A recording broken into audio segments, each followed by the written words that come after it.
বন্ধুরা কে জানি আমার চেহারা চুরি করে নিয়ে গেছে।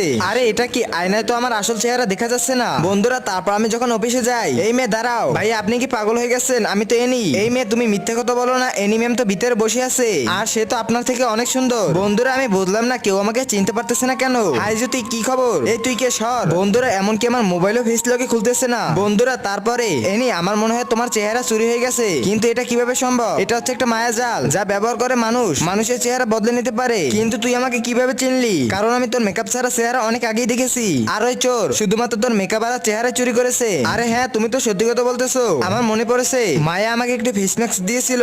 এনি আমি এই ফেস মাস্ক দুবাই থেকে নিয়ে এসেছি, আর এটা যদি তুমি ইউজ করো তাহলে তোমার সব মুখের ব্রণ উঠে যাবে। বন্ধুরা তারপর থেকে প্রতিদিন আমি ওই ফেস মাস্ক ব্যবহার করতে থাকি। এনি তাহলে মনে হয় এইটা ওই মায়ারই কাম, আমাদের পুরো বিষয়টা দেখতে হবে। বন্ধুরা তার পরের দিন, এই মায়া মায়া তুই তো আমার ছোটবেলার বন্ধু ছিলি, তুই কেন আমার সাথে এরকম বেইমানি করলি? কারণ আমি তোকে দেখলে জ্বলি।